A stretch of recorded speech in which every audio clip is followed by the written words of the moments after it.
Hello, everybody, and welcome to the PHLY Eagles podcast presented by ButcherBox. ButcherBox is offering our listeners an amazing offer where new users can get free meat plus $20 off. That's $20 off your first box. Join today using our link, butcherbox.com/PHLY, and use code PHLY to receive this exclusive offer today before time runs out. Bo Wulf, Zach Berman here, one more day before the start of the NFL draft. How you feeling, Zach? I'm excited.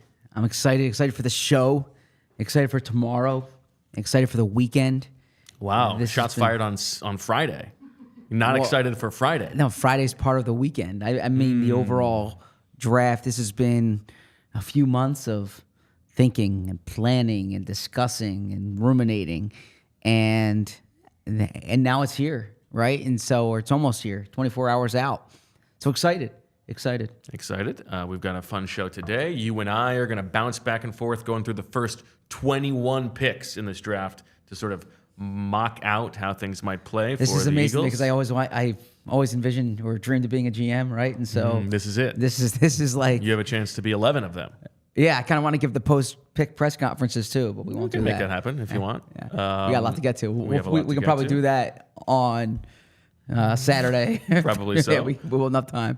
We will also go through, on the record, our predictions for the Eagles picks over the course of the weekend. I'm having a hard time with my third rounder. But gone back and forth and back and forth and back and forth, yeah. On fourth and back. Or in fourth and back. Okay. Before we get to the proceedings, Zach, some rumors out there about the Eagles. Want to get your thoughts on that. Also, some tangible news yesterday, roster-wise, for the Eagles, getting good news on their favorite gambler. Isaiah Rodgers. Was that 2 days ago or was that yesterday? That was yesterday. That was yesterday. Yes, sorry, it's all kind of coming in together. Yes. Now, is it Isaiah Rodgers or is it Roger Isaiah? It's Isaiah Rodgers. Isaiah Rodgers has been reinstated by the NFL. He's able to join the team immediately for team activities. I don't anticipate this at all affecting the Eagles draft plans, but what it does is it's one less thing that's not known. It gives you clarity on his situation. This was the outcome they expected. Solid player. He hasn't played in a year. They'll see what he looks like this spring. I imagine he's going to have a rookie draft pick as a teammate, but yes, that was news that came out yesterday. He is a source of fascination for Eagles fans because he's this guy the Eagles have stashed away, and he has a track record of having played well in the NFL. I do think that expectations should be tempered a little bit. Like, how many turkeys would you put on him even being on the 53-man roster? I would say 63. Okay. What were you saying? I would think like 51. Yeah. He is like absolutely not guaranteed of a spot on the team, and as you said, certainly not changing their draft plans in any tangible way. It's human psychology. Everyone loves door number 3, right? So what you haven't seen, what you don't know, that can be enticing sometimes, right? And so I think that's what it is. Interesting. I don't know. Please don't interpret that in any way. I just mean wandering eyes. It sounds like never. Eyes do not wander. Eyes. The only wandering eyes is for another wide receiver in the third round. Okay. But no. Are you a door number 3 person? Right. I don't know. It depends on the situation. If you're doing the game show, do you want to see what's behind door number 3? Do you take A or B, or do you want what's behind door? Well, there's the classic thing where if they take one off the table and then they offer you the re-choose, you got to take the re-choose because you're taking your odds from a third to 50-50. But yeah, that was in the movie when they went to Vegas. It was based on the book, the Ben Mesrich book on blackjack. Remember 21? That? Yes, it was in the movie 21. That was what they did in the scene in was MIT. The Monty Hall problem, as I believe what it's called? Yeah. Good memory. It's just a thing. I remember seeing that at the Carousel Mall movie theater in Syracuse. I was very Wow. excited. I read the book. I read the book in high school. Did you have an online poker face? No, I did not have an online poker face. No, I'm surprised. I was a blackjack guy. We had a lunchtime blackjack game that got broken up after a few weeks. Who got to be the house? Well, the house had the advantage, right? Well, yeah. So were you the house? I was for a period of time. Oh, okay. It was pretty advantageous. I would imagine so. Yeah. I mean, that's different than just playing poker with the fellas. That's Yeah. Somebody's making money in that Yeah. setup. Exactly that. Exactly. Yes. There you go. Good job by Zach. The other thing, as you know, you like to poo-poo the Howie Roseman's looking to move up, move down. But what do you make of the? There are sort of conflicting rumors. Some that the Eagles are looking to move up for a corner. They're enamored with Quinyon Mitchell, or they're looking up to try to find a wide receiver, or even Brock Bowers, according to ESPN. And Daniel Jeremiah saying everybody's moving up for a tackle. What do you make of this whole situation? Yeah. So Diana's outstanding reporter, Diana Rossini from The Athletic. She's the one who said cornerback. You've seen that elsewhere. I think Tony Pauline said, friend of the show, Tony Pauline said Quinyon Mitchell is the target, right? Tony Pauline, who had the Cam Jurgens selection nailed 2 years ago. I think the Eagles are trying to trade up. I don't think the Eagles are going to draft it at 22. I saw Daniel Jeremiah was on with NBC Sports Philly, and he said like 75% move up, 25% move back, 0% draft at 22. He's playing the Turkeys game. He's playing the Turkeys game, yes. We should put that in. We should put that just that one answer, which we have. Let's put in Jeremiah on that answer. Yeah. I think the Eagles are going to try to trade up. I think the target's going to be an offensive tackle, an offensive lineman. I don't think it's going to be a cornerback. Again, I've said this before, and I could be wrong, and maybe they view Mitchell and Arnold as so superior to the player they would get at 22. I think that they would be more likely to trade up for an offensive lineman. I do think there's a drop-off at offensive lineman, and when those go quickly, the Eagles could be left out of that in a historic class. So that is my suspicion. I saw Dan Graziano from ESPN say that there's some speculation that they're trading up for a wide receiver. That would surprise me. Or Brock Bowers. It would definitely surprise me if they traded up for Brock Bowers. I think the only way they would trade up for a wide receiver is if one of those top three fell somehow, and they viewed those as like, blue top five players, right? Let's say 5 quarterbacks go early or 4 quarterbacks go early, and somehow Rome Odunze or Malik Neighbors or Marvin Harrison Jr. fell. I don't see that happening, but I don't think the Eagles are trading up for a wide receiver. I think the Eagles could trade up for a corner, but that's not what I'm expecting. I'm expecting the Eagles to trade up for an offensive lineman. When we get to our 7-round mock draft, I will tell you the offensive lineman I think they're going to trade up for, but I think they're going to trade up for an offensive lineman. I think so too. And we have talked around this for a while, but this is where we entered this process. A couple months ago, just thinking about what the Eagles value, and I keep coming back to it. And like I felt like I had some clarity about it last night. Like, this is where the elite tackles come from. The hit rate of the position is higher at tackle. The league does a better job evaluating the position than it does at corner. It is the position that the Eagles care about more from a foundational building the roster perspective. Exactly. And I'm sure that they would love a corner, but it is so much easier to find a starting caliber corner after the draft than it is a tackle. You are not going to find a starting caliber tackle after the draft. When they went to the Super Bowl, they traded for Ronald Darby. When they went to the Super Bowl 5 years later, they signed James Bradbury after the draft. Yeah, they traded for Darius Slay. Yep. Right, like those guys are available. Mm-hmm. And if the draft does not play out, like they get a corner they love in the second round, and I mean it is possible, but I just think that we have a long history of what Howie Roseman values. For him to trade up for a corner with a J.C. Latham, a Marius Mims type on the board would be a reordering of the things that he has cared about for a decade.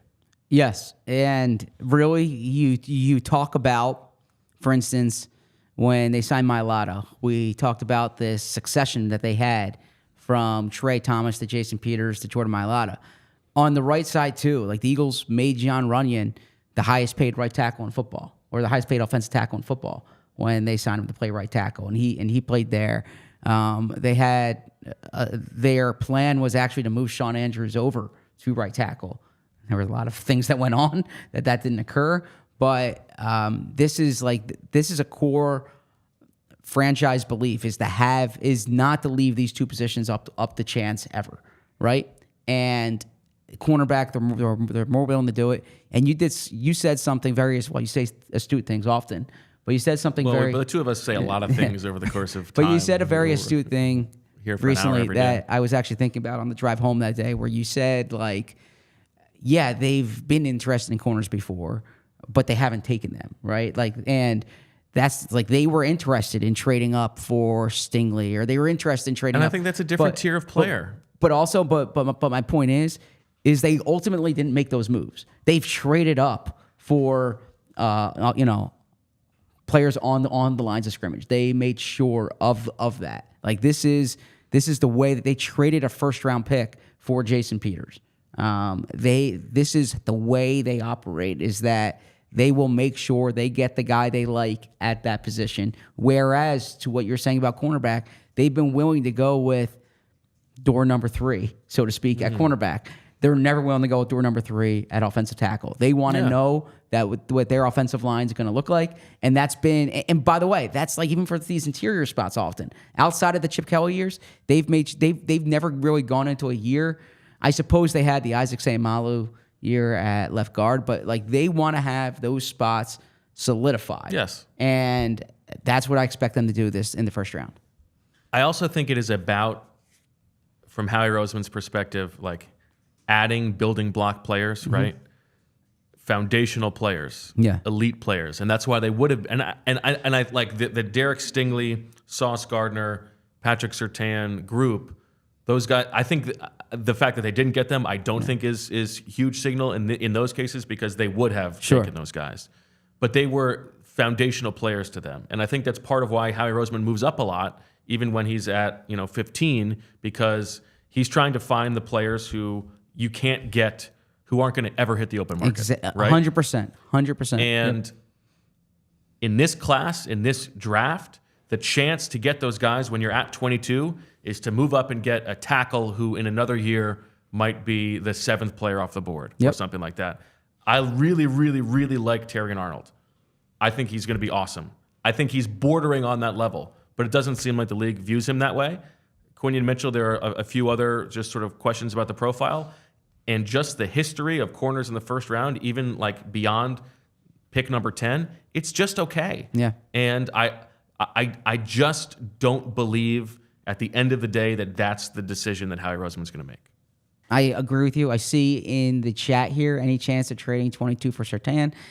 Bo's best case mock draft had that. I'll say this: if Patrick Surtain is available, then I think the Eagles would be very aggressive in trying to go after him with draft picks, with a major contract. That's Patrick Surtain's 23 years old. Yes. Right? And they would absolutely give up 22. I think Darius Slay said he's the best corner in the league, right? He's played for your defensive coordinator. He's played with your foundation. That's the trade. That's the Jason Peters trade from a few years ago. That's the A.J. Brown trade from a few years ago. That's where they say it's a clear blue chip player. To your point, I don't know if you say Terrion Arnold or Quinion Mitchell are true blue chip players as much as you say they're the best cornerbacks in this year's draft. Yeah, well said. All right, let's get a little more butcher box talk headed your way before we get into this early round mock draft, because Butcher Box helps you easily find high-quality meat and seafood you can trust. 100% grass-fed beef, free-range organic chicken, pork-raised, crate-free, and wild-caught seafood, humanely raised, no antibiotics or added hormones. Why can't I pronounce words today? Hormones. Yeah, I mean, I know how it's pronounced. I know the word. Okay. Ultimate convenience. Delivered right to your doorstep. Free shipping always, and curated to customized box plans. Now, here's the thing about ButcherBox. As the person in the household who is more often responsible for dinner, if you got your work day, you're thinking through like, oh my gosh, we got to feed the kids. What are we going to eat ourselves? It's so much headspace, and for ButcherBox to come into your life and just deliver you the products that you need, I mean, taking things off your plate. It's like the Zach Berman, Sam Hinkie decision fatigue, One less thing you got to worry about. That's what ButcherBox is bringing to the table. So, ButcherBox is offering our listeners an amazing offer where new users get free meat plus $20 off your first box.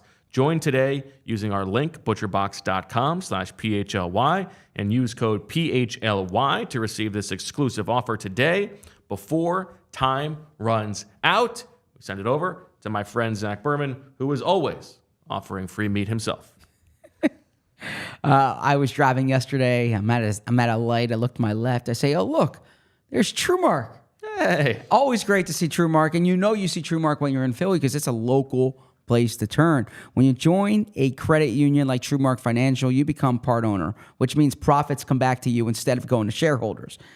Better rates, lower fees, a better return on savings, and more flexible options. With all the same digital tools and tech to make our lives easier. TrueMark has local roots, like I said. They're headquartered in Fort Washington, where Joya went to school. And there's 24 branches in the Philly area. They serve our communities and our people right here at home. Becoming a member of a credit union has so many benefits over being a customer at a bank. It can be considered a no-brainer. Head over to TrueMark.com/PHLY to learn more, to find a branch near you. That's TrueMark.com/PHLY, federally insured by the NCUA. All right, Zach, let's get to business. Let's do it. Dun dun dun dun dun dun. You're gonna have the odds. Yep. I'm gonna have the evens. We're gonna talk things through here. Maybe there will be some trades involved. I was thinking that for this exercise we wouldn't have the Eagles move up, but we would just talk through when they would move up, and then we can talk about what they would do at 22. I was going to ask you. So I have number 1, the Chicago Bears here by way of the Carolina Panthers. And I got to say, talking to scouts, talking to coaches, talking to GMs, they're saying Caleb Williams. That's what I'm hearing. That's the buzz here. Okay. Yeah, Caleb Williams, number 1 pick, the Chicago Bears. Pretty self-explanatory here. Best quarterback in the draft. Ryan Poles did a good job here because a lot of the league sort of slept on Caleb Williams because he had to play in those late night West Coast games. Yeah. Ryan Poles was grinding that late night tape, and so he noticed this guy, Caleb Williams. There's if you want to find the scouts' criticism of him, it's that you hear scouts say that he paints his nails or that he cried after a game. Cries, yeah. And so, but no, Caleb Williams is an awesome player. I like a few of the quarterbacks in this draft, but Caleb Williams is he's gonna be really good, and he goes to the Chicago Bears, number 1. Okay, I want to talk about this pick at number 2 for a second because it seems that everybody is coalescing towards this is going to be Jaden Daniels. I'm not so sure. Okay, this is Adam Peters' first draft. You get a chance as a first-time general manager to play coy a little bit. You don't know necessarily who's talking in your building. This is probably a tight circle, right? And objectively, the choice to go with Jaden Daniels over Drake May strikes me as kind of ballsy. Why? It took him a much longer time to break out. But he's there. But he's also, he is slight. Yep. That's true. Drake May has been projected as a top 2 quarterback for a very long time. He had a slight step back last year, but I think he profiles as a better prospect than Jaden Daniels. Good golfer. Okay. Well, do you understand the reference? Yeah, he went to Top Golf. He played well. I understand the reference. Okay. Sorry. I thought you'd sell that one. I thought that he was actually not of the best golfers there. I thought May and McCarthy played well. May was hitting them straight. McCarthy had some good shots. Yeah, and then there was another player who was even better, I think, a non-quarterback. Oh, is that right? Was the take. Anyway, I kind of think that this might be Drake May. Interesting. But okay. So Shefty, You're going against what Schefter says. You're going against what Breer says. You're going against what Schrager says. I mean, Shefty got something wrong yesterday. You were the one who calling him out yesterday. You're saying, "Listen, you can't even hold my jock as a journalist. I'm Adam, Zach Berman." I think you flipped the bird at the camera. I wouldn't do that. Was that a different show? No, I did not. I would not talk disparagingly about Adam ever. I think that this is possible. I'll go Jay Daniels for the purposes of this exercise. Okay. But now you're on the record if they take May that you called it. Yeah. Absolutely. Okay. All right. Like, I'm sniffing this out a little bit. It feels too easy. Yeah. Okay. Fair enough. So if Drake May had gone to, then the Las Vegas Raiders are calling the Patriots aggressively and trying to get to this number 3 pick. Because you hear the stories that Daniels wants to play for the Raiders. Antonio Pierce recruited him to Arizona State, right? There's the connection there. Excuse me. With Drake May, it's a touching story, but I don't know that it needs to be. What? I said it's a touching story, but I don't know that it needs to get to you that much. Yeah. The Minnesota Vikings are clearly eyeing a quarterback. Okay, they made that trade with Houston. They have 2 first-round picks. Kirk Cousins is out the door. I think the player that the Vikings want is Drake May. That is what you see reports linked to it. This goes back even when they hired Josh McCown. Josh McCown was Drake May's quarterback's coach, or was Drake May's coach at Myers Park High School in North Carolina. I think Drake May kind of fits what Kevin O'Connell would be looking for there. I could see the white guy. No, why? Oh. Why did you? Well, I don't know. Because J.J. McCarthy. Just asking. Just mean in terms of like the size. Okay. Like, well, nothing to do with race at all. I'm honestly curious. Yeah, I mean, I meant the size of the quarterback. Okay. The size, the playing style. Drake May. Do you remember Drake May's brother, Luke? Yes, I do. Hit that big shot against Kentucky. I do, yeah. Right? Good athletic family, the Mays. Willie? No. Anyways, I would have the Vikings I have the Vikings trading up to 3 here. What would it take to trade up to 3? 11. Okay. 23. 23. Next year's first. Is that enough to get from 11 to 3? I think because and the reason I say is why is New England letting a quarterback go? Well, because I think so this is the thing. I think if the Patriots stay here, I think the quarterback they take is J.J. McCarthy. Really? Yeah. You think they would take McCarthy over May? I do. Why? I just some of the buzz that I'm. Oh, okay. I am. What is your honest opinion of J.J. McCarthy, having watched so much Michigan football? I don't think quarterback wins is a stat but I think that J.J. McCarthy made winning plays. Like when they needed a play, he made it. He fit within the function of he functioned within the offense. I think there's in a lot like a Ken Dorsey, Craig Krenzel type of way. No. Like he can make plays on the run. I would like to have seen him throw the ball more, but that was kind of what the Michigan offense was. I think McCarthy has a lot of talent. I don't know. I would take Drake May over J.J. McCarthy. I like Drake May. I like Drake May more than is being drafted. I would take May second. Yeah. I mean, Jaden Daniels is electric, but Drake May, to your point, is 21 years old. Drake May was really good 2 years ago. They lost their offensive coordinator to Wisconsin, Phil Longo. I thought he was good last year, too. He didn't have the same type of talent. Tez Walker wasn't there until the middle of the year. Like, I think that Drake May has kind of been brought down for reasons I don't quite understand. I think Drake May is a good quarterback. But so can I have? So that's your evaluation of J.J. McCarthy.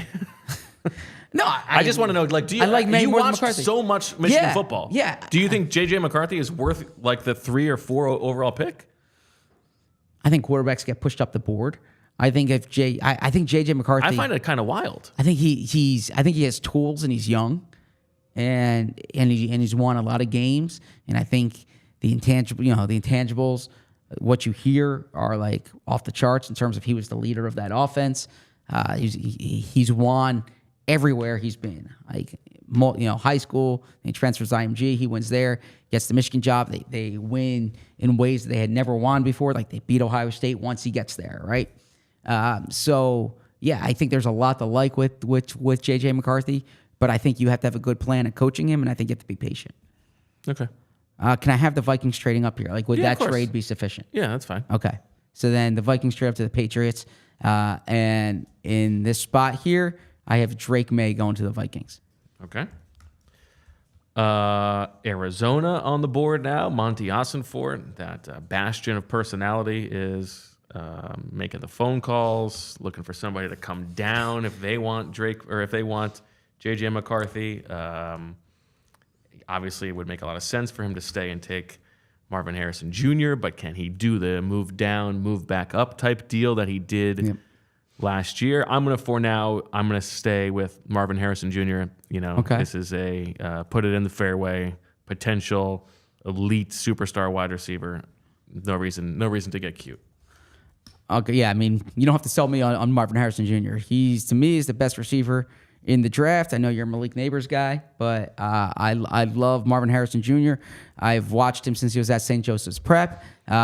Philly guy, gotta love that. He's got everything. I think there was a part of him last year, just like get to the NFL, and he still dominated. And so in this situation, by the way, now that the Cardinals took Marvin Harrison Jr., I know I'm kind of being aggressive here in the trades.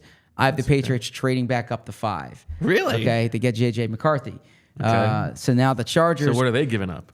Well, so that's what we workshop here. Okay. So they have 2 first-rounders. Now they have another first-rounder next year. Right. So they're giving up 11 and their second-round pick. And one of the first next year? And one of their first next year. So they moved down 2 spots. They added 23. They moved up from the second to 23 by doing that. That feels like enough. Okay. Sure. I'd have to go through the chart, but now they get J.J. McCarthy, and the Chargers, because I would have had the Chargers taking Joe Alt here. Interesting. But because of the tight end, I think that there's some offensive linemen that the Chargers can get moving down to 11, and so they're doing that calculation. Do you think that the Giants were interested here in moving up for one of the quarterbacks? I think they're in. So again, I'm deferring here to the national reporters who are on this, who are tight on this, and they say Drake May is the target, not J.J. McCarthy. So maybe the Patriots would move the Patriots move down from 3 to 6. Maybe that with the Giants could be that could be the play, but I think the move here for the I don't think J.J. McCarthy is the guy for the Giants. I think Drake May is the guy for the Giants. Okay. Giants on the board now. I'm going to, again, keep this one down the middle. And if you mentioned it, if I am an Eagles fan, this is the one guy who I really do not want to see go to the Giants, and that is Malik Neighbors. I think he's just freaking awesome. And Daniel Jones stinks, but even he can get the ball to Malik Neighbors and make things dangerous. Okay, yeah, that's the last time the Giants took on a wide receiver from LSU in the first round. It worked out really well. And Chip was very high on him, remember? Yes, he loved Odell. Yeah. He saw that coming. Yeah, of course.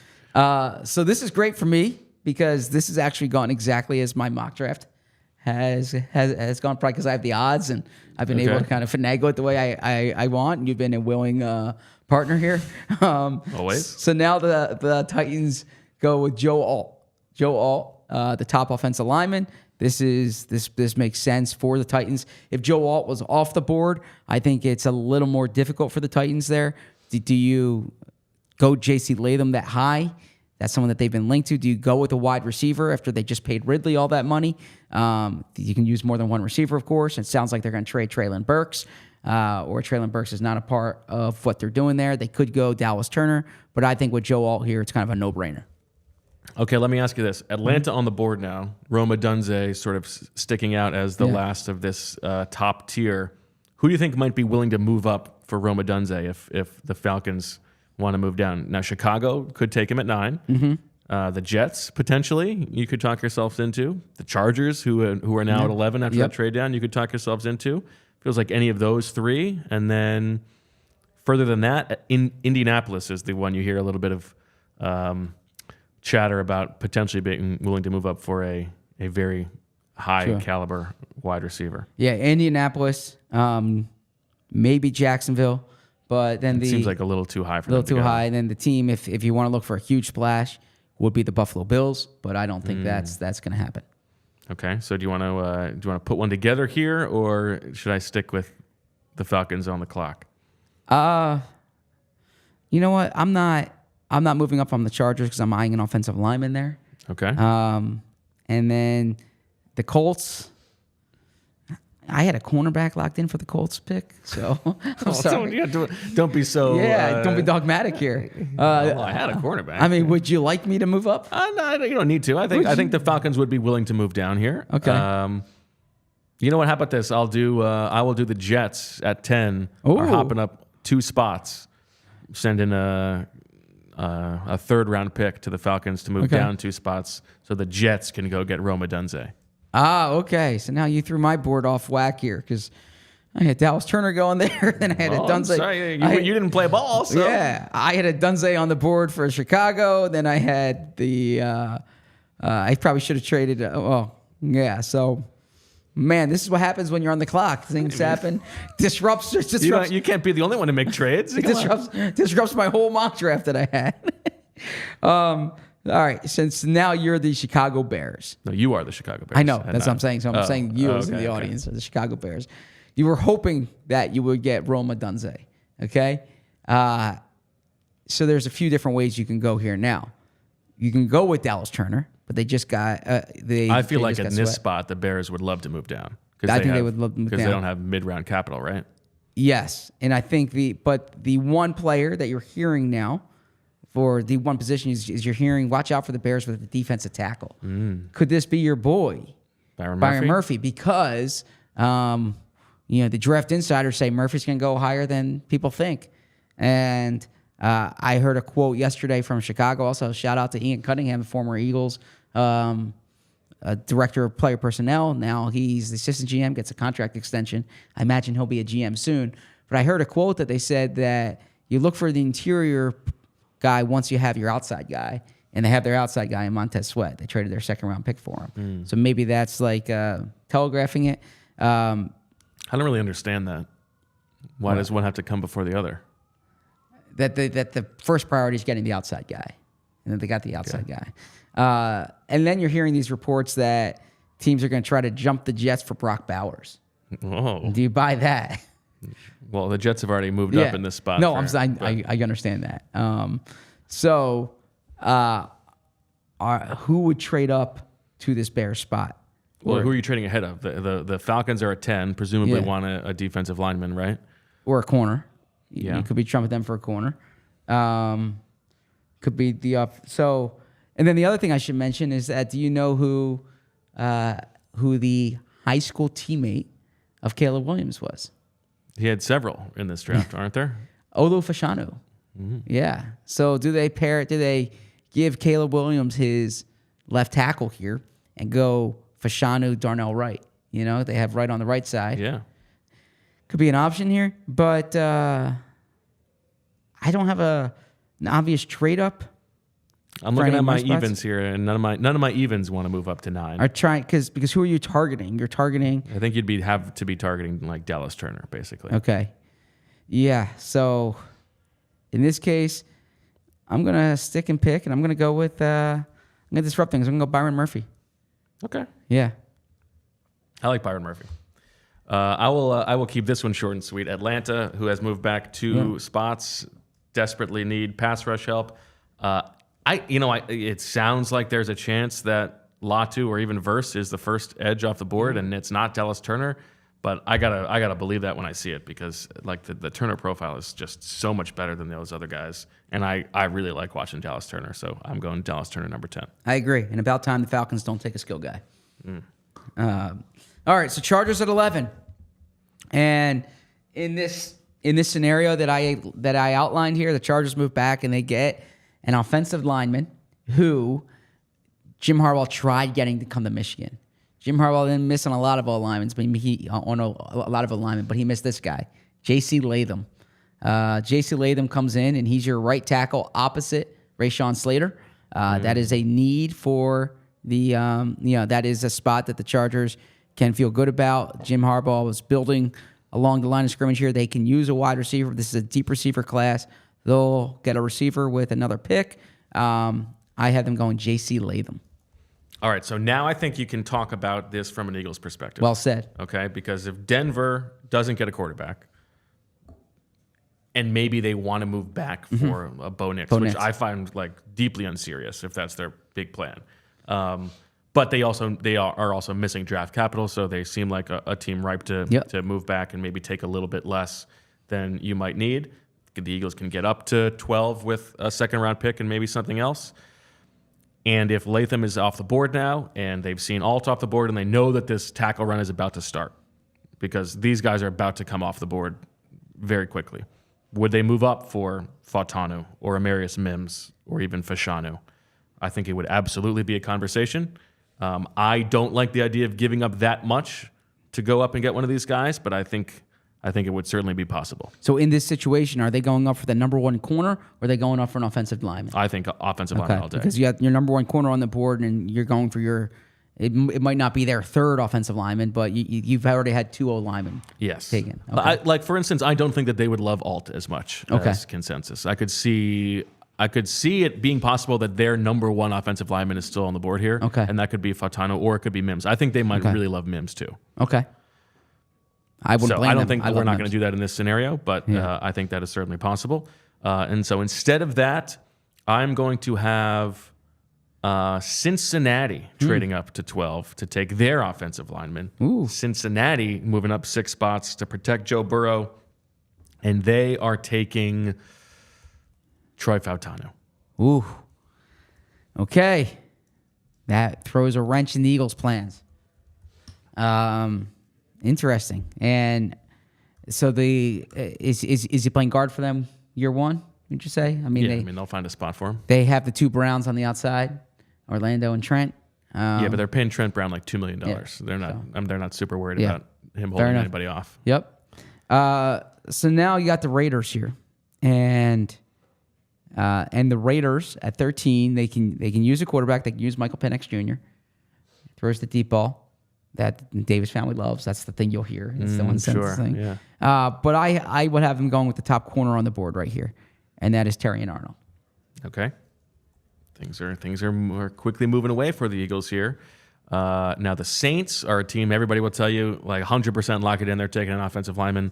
They boned that Penning pick a couple years ago, which raise your hand if you had that one correct. Gift that seems the gift that is finally finished giving for the Eagles this year, unless they trade the second round pick for future pick. Now New Orleans could move back because they again, as always, don't have a ton of capital. But for now, I will say they are staying on the board, and they're going to take Fuaga. Talise Fuaga. Interesting. Over Fashanu. Over Fashanu and over Amarius Mims. I think Fuaga is like, they loved what they loved about Penning was how mean he was. Yes. Fuaga's just as mean, and they're ready to make that same mistake again. So they didn't learn their lesson. Interesting. I believe that of the offensive linemen, Fuaga is the only one who I don't think the Eagles have a chance of taking. I just, for whatever reason, Okay. Okay. That's interesting. So now, all right. So Fuaga is off the board, and like we've talked about, this offensive line class is narrowing. Now the corner. So the Colts they need a corner. They can always trade back. Brock Bowers is still on the board. They have like 7 tight ends, but none of them are particularly good. But I have them going with Quinyon Mitchell here. Chris Ballard likes these athletic profiles, right? You've seen him look at height, weight, speed before, time, speed. Quinyon Mitchell has that more so than Arnold, so I'm going Quinyon Mitchell at this spot. All right, so 6 spots now before the Eagles are on the board. Mm-hmm.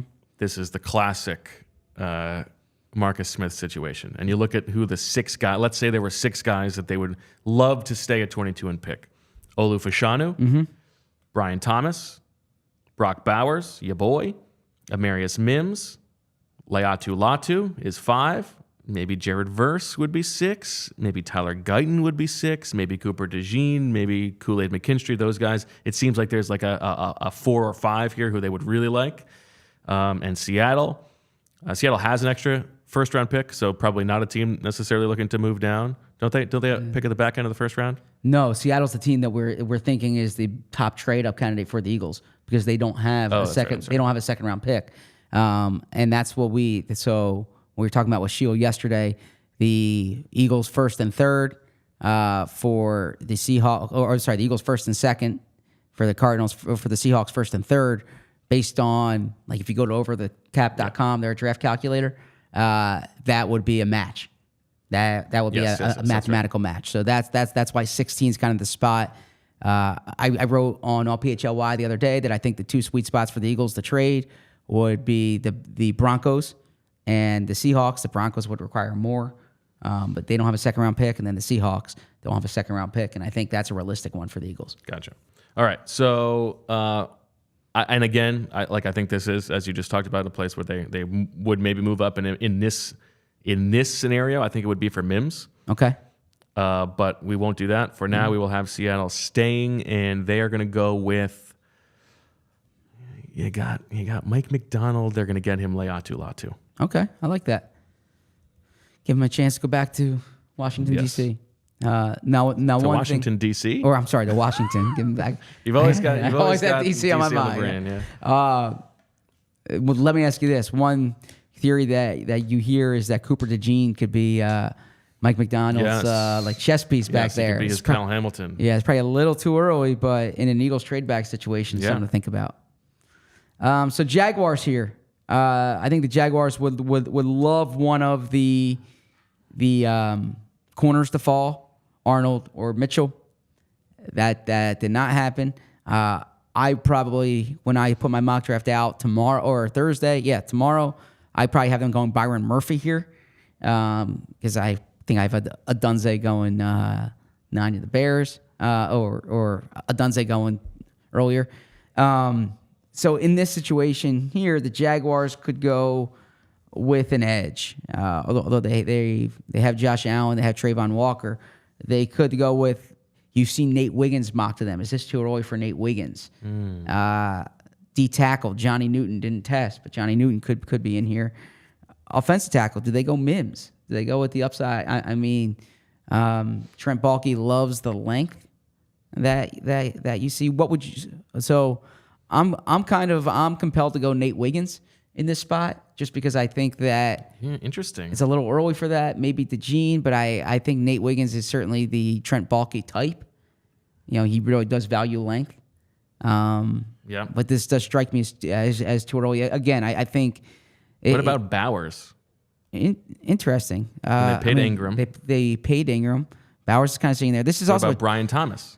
I feel like Brian Thomas. Okay, yeah. Actually, that's a good one here. Let's go. I had Brian Thomas listed for 19 for the Rams, but we're doing this reactively. Let's go Brian Thomas here, and they lose Calvin Ridley, and you can argue they get a better player or a comparable player on a rookie contract. Now you have Brian Thomas, Christian Kirk, and Gabe Davis. That's a good trio for Trevor Lawrence. So Brian Thomas is a good way to go. Okay, Denver on the board after having traded back at 18. I think I'm not going to give them the quarterback here because I would rather see things play out for the Eagles without that. So let's say they could use. I mean, they have some tight ends, but Sean Payton sees his Jimmy Graham in Brock Bowers and gets Brock Bowers off the board. You don't think this is Bo Nix? Well, I just said I don't want to go quarterback here. Yeah, but I'm saying, but I know you don't want to. I'm just saying. I don't think and the reason I ask is because I wrote the other day that pay attention to Nix and Penix because if 6 quarterbacks go, it really helps the Eagles. But if 4 quarterbacks go, it really hurts the Eagles. Right, and that's the exercise. Yes, exactly. Gosh. If your big plan as Sean Payton coming back and getting in charge of a football team again is Bo Nix, boy, am I underwhelmed. I mean, I understand that like there's some connectivity with Breeze because he loves throwing short, but I mean that is so underwhelming to me. I also, at the same time, it would be hard to believe that Sean Payton would be willing to go into the season without having a quarterback. So Okay. I don't know. All right, so 3 picks to go before the Eagles are on the board. Rams, Steelers, Dolphins. You got Olu Fashanu on the board. Amarius Mims is still on the board, just hanging like a sore thumb out there. Jared Verse, Graham Barton, Nate Wiggins, who you mentioned, Tyler Guyton, Cooper DeJean, Kool-Aid McKinstry, Johnny Newton, Jackson Powers Johnson, Chop Robinson, Xavier Worthy. So this is the first round pick Sean McVay's ever taken. Think about that. And I think he goes offense. And Schrager has guaranteed it. Yes, and Schrager was at the wedding. You get the Sean McVay wedding invite. You're in the media. It means you're tied. Bruce Feldman did a great piece. They got together. They met at the Senior Bowl. He reached out before his first Senior Bowl trip. He reaches out to everyone in the NFL as like a young assistant coach. Young guys. Yeah, gets in touch with McVay. They're probably at Veets. Is that the spot? That's where you've burned a spot. You burned some midnight oil at Veets. Not really, actually. No, the Rathskeller, is that a spot? Not that I know of. What's the place that? Why did I say the Rathskeller? What's the place that has the Coca-Cola old fashioned, the old fashioned with the Coca-Cola? I have no idea. There's a place in Mobile that has Coca-Cola old fashioned. Chick-fil-A? I don't know. You get old fashions at Chick-fil-A? I don't know what you're talking about. Okay. I'm sorry. All right. I would like to sell it for you. All right, yes. I don't know if you would like to sell it for me. I'm going to go for Fashanu to the Rams here. This gives them a chance to get a stud left tackle. I really like Fashanu. And I think that he's kind of been slept on a bit. Okay, that sounds too bad for him. That could be comfortable. If it's a little baby, it's a nice, one of the best feelings in the world, having a little baby sleeping on your chest. Yep. All right, Steelers. Although on the you board. can't move, that was always the issue I had. Like once that baby falls asleep on, if you're not holding, You strike me as someone who has a problem not being able to move. Yeah, I mean, well, because like there's been times when it was my turn to with the bottle or burping them and you put them to sleep. And once you put them to sleep, you can't wake them up. And if you don't have your phone like accessible there, then you're just there. And you do not like to be alone with your thoughts, do you? I don't like to be without my phone. So I've listened. Actually, I remember it was when Sloan was born, and I put an Alexa in her room, and when I was putting her down, and I listened to JJ Redick for like one period for like a month.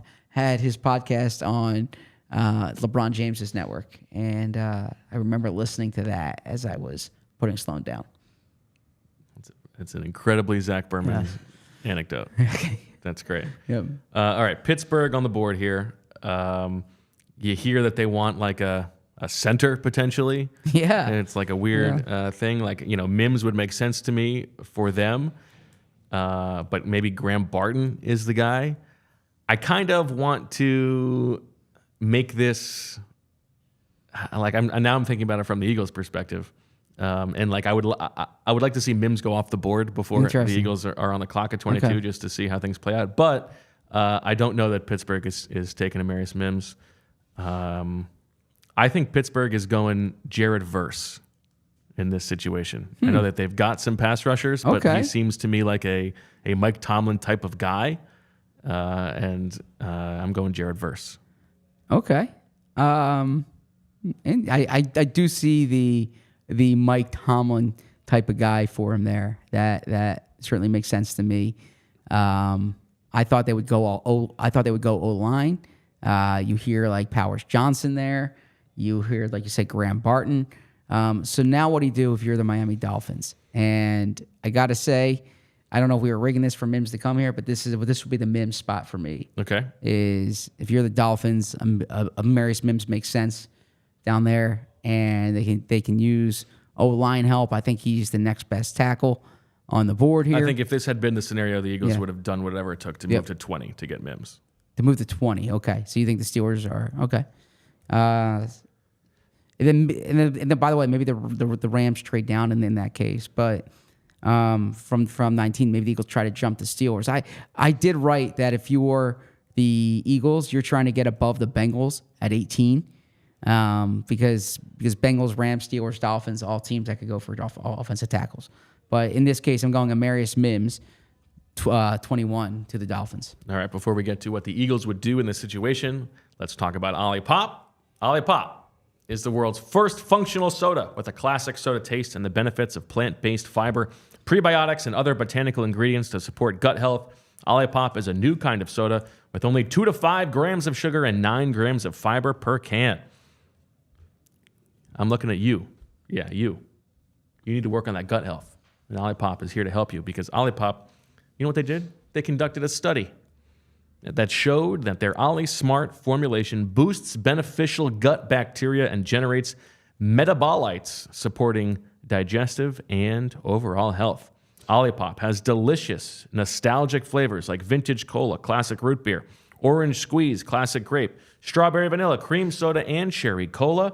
And guess what, baby? They are now available in all Wawa stores. Ollipop's debut in Wawa could not be more of a match made in heaven. A delicious, healthy drink meets a convenience store, both adored by a cult following. And the 2 flavors, they're classics. They're best sellers, baby. Classic root beer and strawberry vanilla.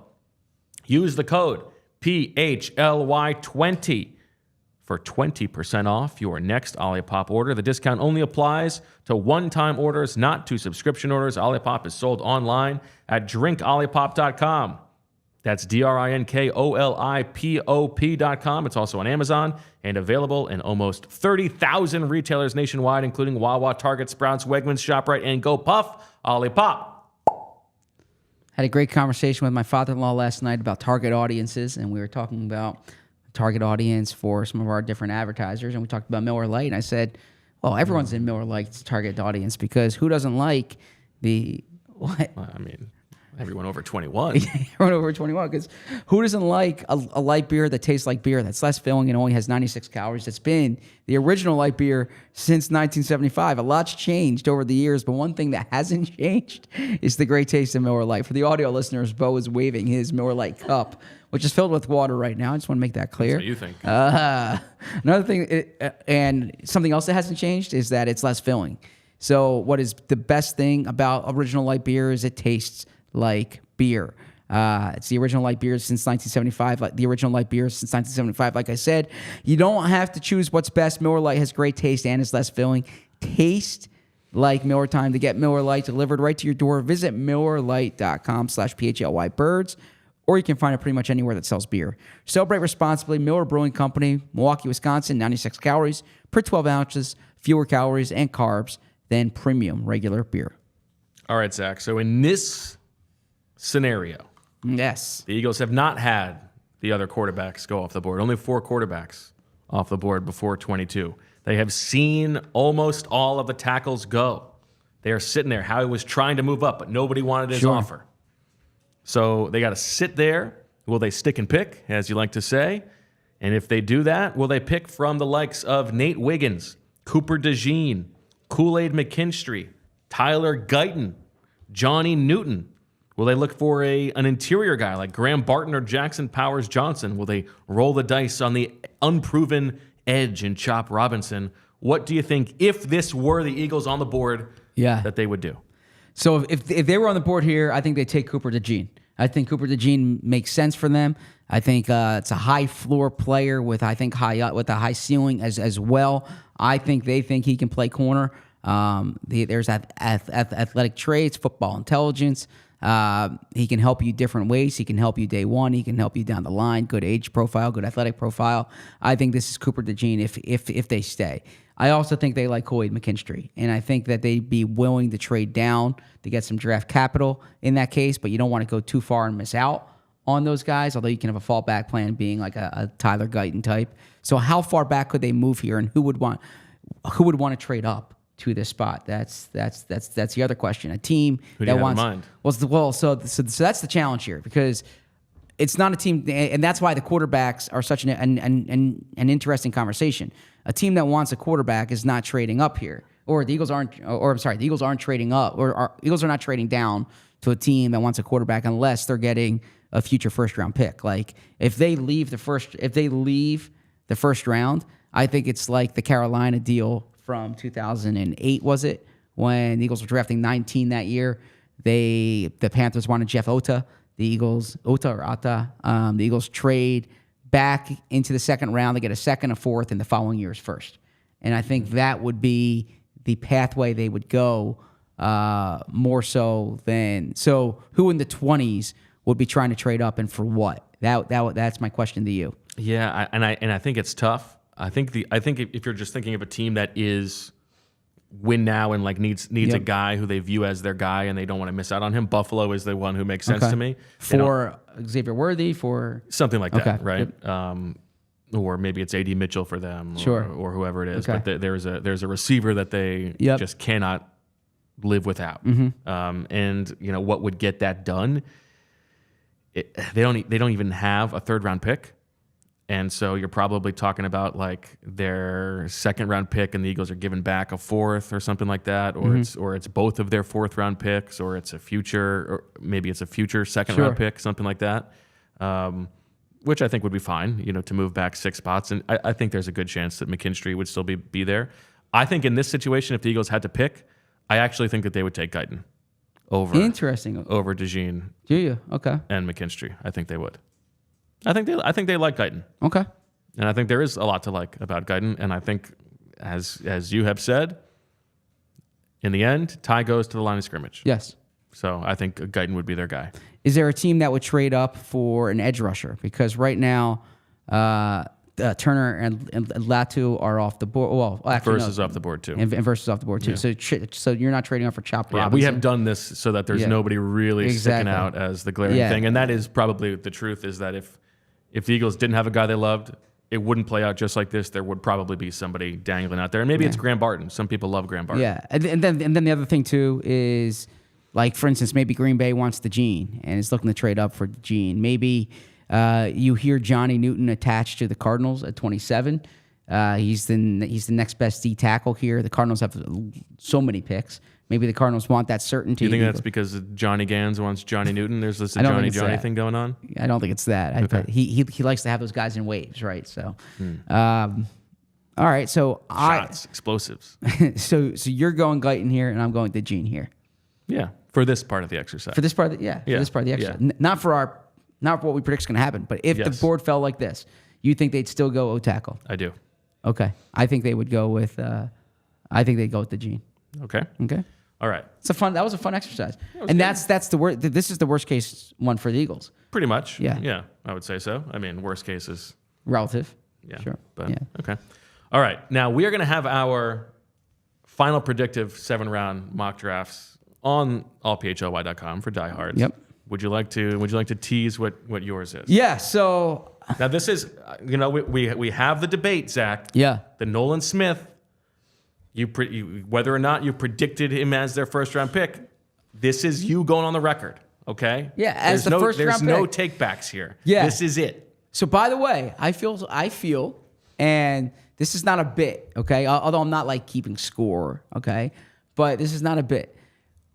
You're predicting the round. Now, I mean, Nolan Smith was pretty late in the first round, but you're predicting the round that they're interested in, because unless you had the Eagles trading up for Jalen Carter, you didn't actually get the pick they took Jalen Carter at. So you're picking, I had them taking Nolan Smith in the first round last year. You had them as the first of their 2 first-round picks. I didn't have them taking a second first-round pick. So I had them as their first-round pick last year. But when I say that for the past 4 years or past 3 years, I've gotten their first round pick correct, that is by that's a literal, factual, truthful statement. I got their first round pick correct. Okay. The past 3 years. That's what you're hanging on. I'm not hanging on it. No, but that's what you believe. Well, that's what Shield believes. Okay, Shield's not the arbiter here. Shield's has nothing to do with this. Shield's a national reporter, well-renowned. I mean, he's the one who gave me that credit. Doesn't mean anything. I wasn't even keeping score. I mean, but he kept score, so I appreciate it, Shield. Anyway, this is you. This is your case. Is that as long as you get the round correct, you get to puff out your chest that you have gotten the first round pick correct. I'm not puffing out my chest, but that's your take. Yeah. Okay. That you can say the factual statement. I predicted their first round pick correctly because that player was selected in the first round by the player. Okay. That's what I'm doing. Or I'm sorry, by the team. So I have the Eagles trading up from 22 to 16. I have them giving up number 53, Okay. So 22 and 53, and they get back 16 and 81. And according to the over the cap chart, that is a fair trade. Actually, the Seahawks win in the points by a very small number.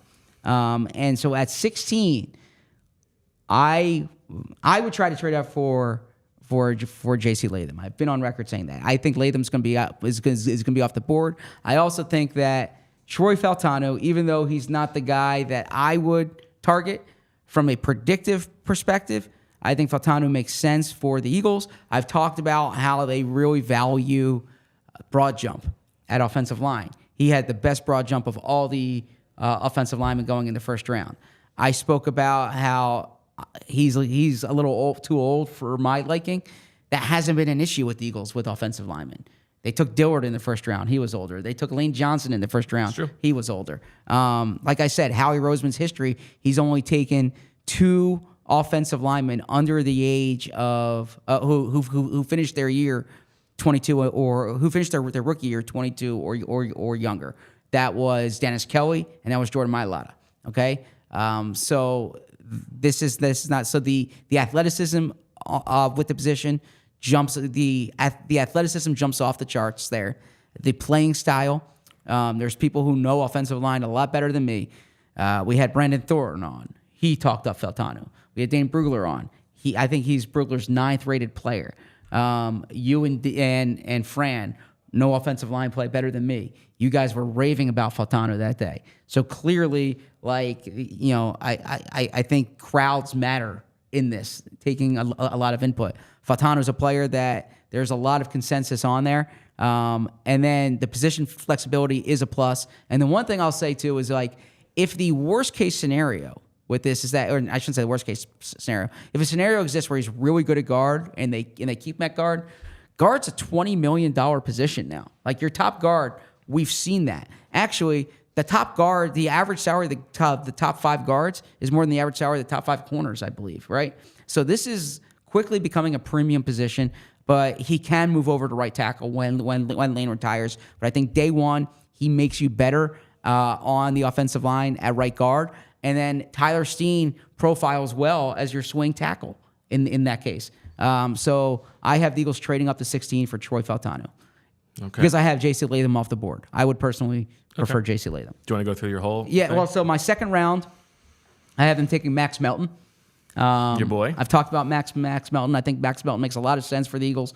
Then he doesn't have the, you would like him to be over 6 foot. I would like to be over 6 foot. We can't all have what we want, okay? But he has 32 and his arms are over 32 inches. That's the threshold for playing outside. He's proven he's an inside-outside guy. He can play in press coverage. The 4.39 40. I talked about the broad jump, 98th percentile in broad jump, right? So athletically, he is. Do you think if the Eagles go tackle in the first round and don't go corner, you think they will be committed to trying to take a corner in the second round, or you just think Melton is too good to pass up? I think Melton makes a lot of sense. I mean, I think that would be their preference, but also we're up against the clock today. But I go a little long today. No, but something I did want to talk to you about. We can talk about it on the show tomorrow. And then is Marshawn Lattimore a guy who the Eagles would then pivot to? Like, is that their pivot if they don't get a corner? That's in the who first I had 2 rounds? as my original best case scenario when I didn't shoot the shot for Surtain was for Lattimore, and I do think that's very possible. So that could be where they pivot. They could. No, they just restructured his contract, which I think makes the trade more difficult. I could be wrong about that, but yes, I think that would be definitely possible. So number 81. I have the Eagles going on with a wide receiver. And this is what I was saying. I've had 4 different guys in this spot. So did you move? Oh, because you gave up the second. Yeah, I gave up the second. Yeah. I got the 3rd round pick. I had them going Jalen Polk at one point. I had them going Jermaine Burton at one point. I do not think they're doing that. Yeah, so I'm going to stay away from Jermaine Burton because there's just too many reports about how volatile he is. But I would also say that if you have Devontae Smith and A.J. Brown, you should have a tolerance for bringing in someone who might need solid veterans around them if the talent is there, and I think the talent's there with Burton. Right now, and I'm going to have this up in like an hour, but this is one where I don't have the blurb on, is I have them going with Malachi Corley from Western Kentucky. And design touch type guy. Yeah, so that's my issue. I think I think they need someone who can take over that Devontae Parker spot as your top option.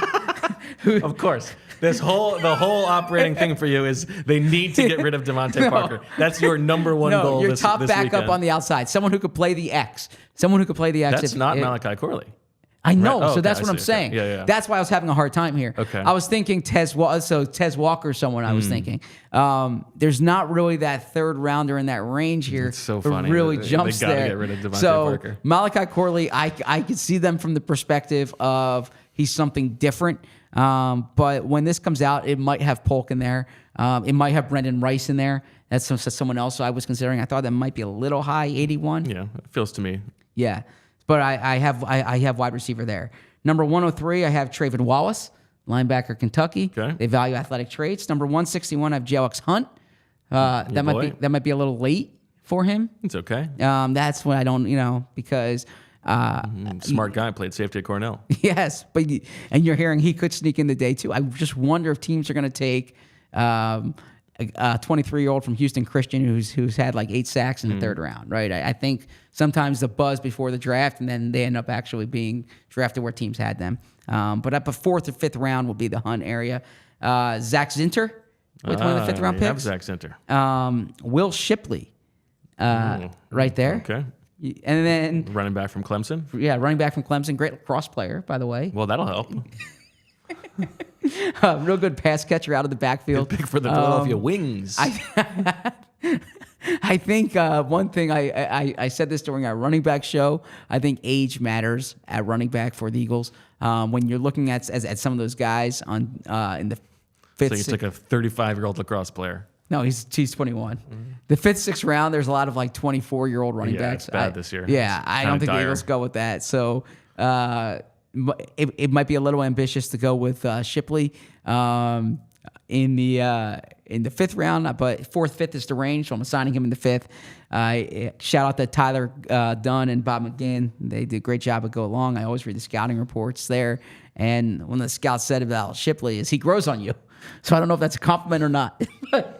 It's kind of like it's kind of like how I married Emily. Like she wasn't that interested in me at first, and then eventually, like, all right, yeah, she got sold on me. So all right, interesting. Yeah, I was joking there, trying to be self-deprecating.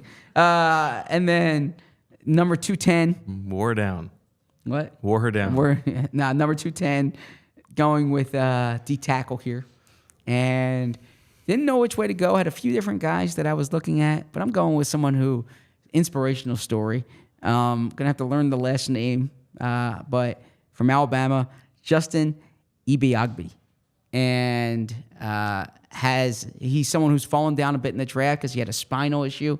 He had a tragic death in his family as well. He persevered through a lot at Alabama, but I think he's a good player, scheme versatile. He can play 3-4, but he can also play. He can be your outside rusher.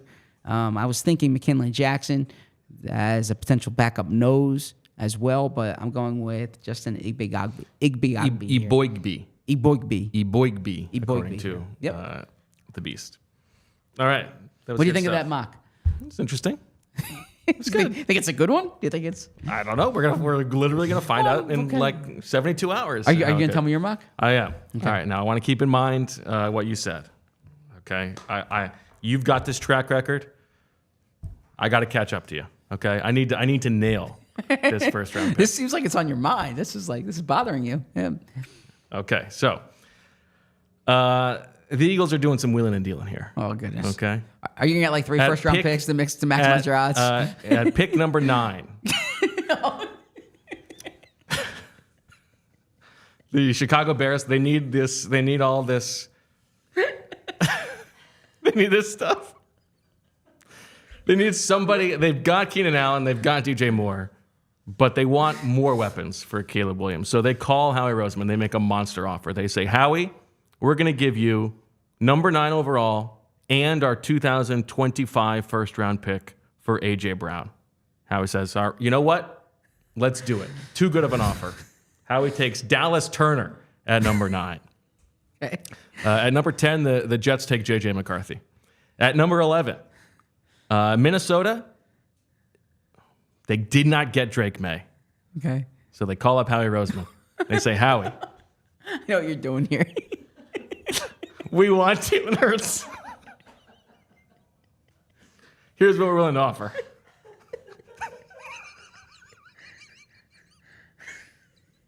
You were so hell-bent. You're so hell-bent. Getting his first-round pick. Right. The Nolan Smith thing bothered you that much. That much. Okay. So Minnesota offers 11, 23, a 2025 first-round pick, and a 2026 conditional second for Jalen Hurts.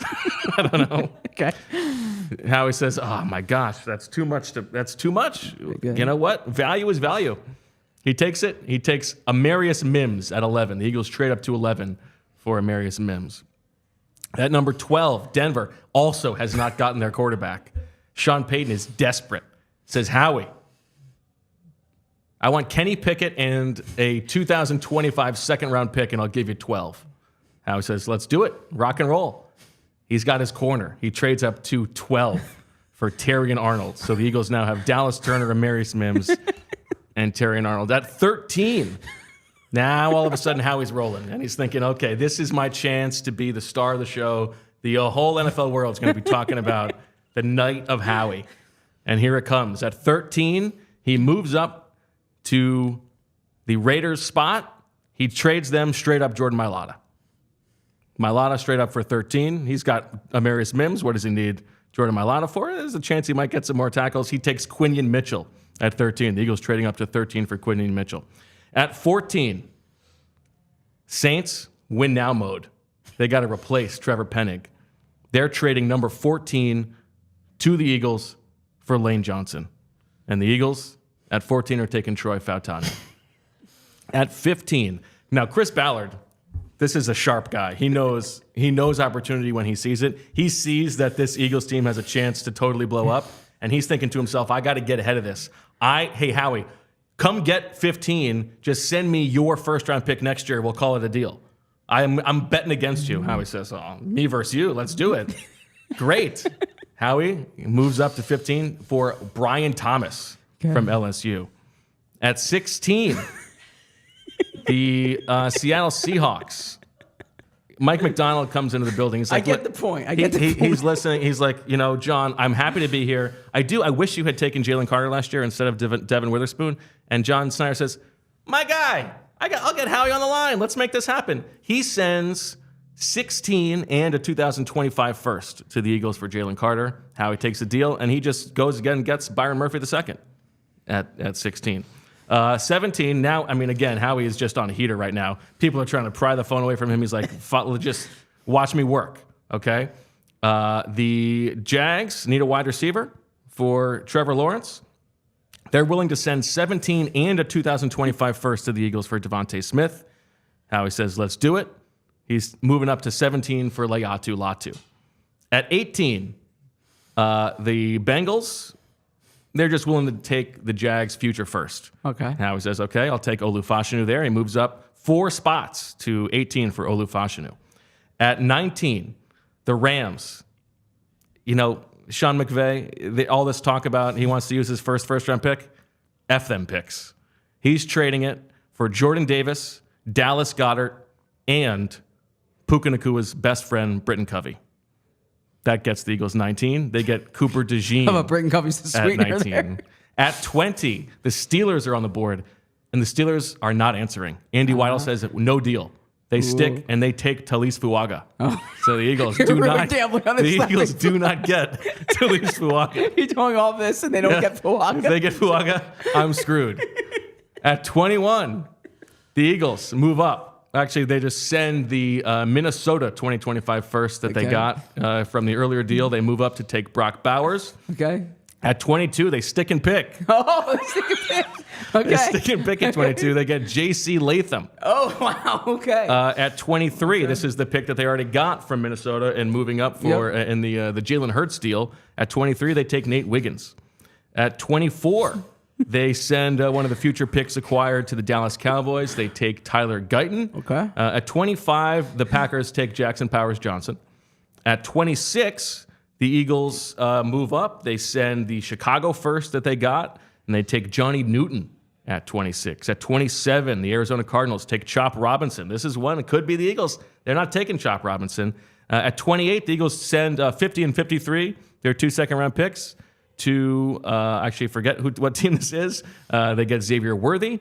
And then it's the Lions, I think. The Lions are 29. They take Jordan Morgan. Okay. At 30, the Eagles, this is where, with Baltimore, they trade a 2026 first and Nolan Smith straight up for 30. They take Kool-Aid McKinstry. So the final tally here for the Eagles in the first round, the Eagles have drafted Dallas Turner, Amarius Mims, Terrion Arnold, Quinion Mitchell, Troy Fautanu, Brian Thomas, Byron Murphy II, Layatu Latu, Olu Fashanu, Cooper DeJean, Brock Bowers, J.C. Latham, Nate Wiggins, Johnny Newton, Xavier Worthy, Tyler Guyton, and Kool-Aid McKinstry. So if any of those players is the Eagles' first-round pick, I have correctly predicted it. I have gotten the round correct and the team correct. I just want to in order to do so, by the way, just for you can tell me how you feel like the roster plays out. They have lost Jalen Hurts, A.J. Brown, Devontae Smith, Dallas Goedert, Jordan Mailata, Lane Johnson, Kenny Pickett, Jalen Carter, Jordan Davis, Nolan Smith, Britton Covey, 50, 53, and a bunch of future picks.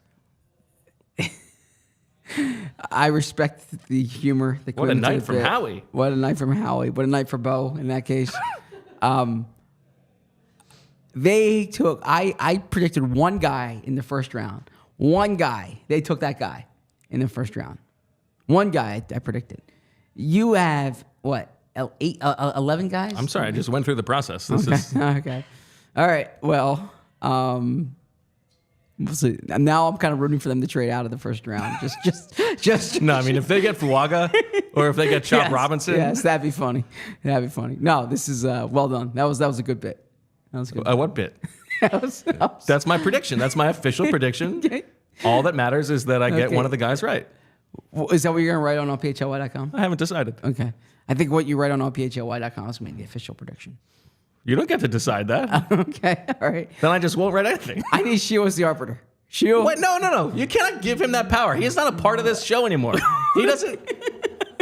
He's not the arbiter. Shio is always a part of our show. If he wants to be the arbiter, he can come join the show full time. Shio is always a part of our show. Okay? Shio, Marissa, Julia, Kent, everyone's a part of our show. So if we're like the Flyers alumni, you're always, you're always there. Okay. Yeah.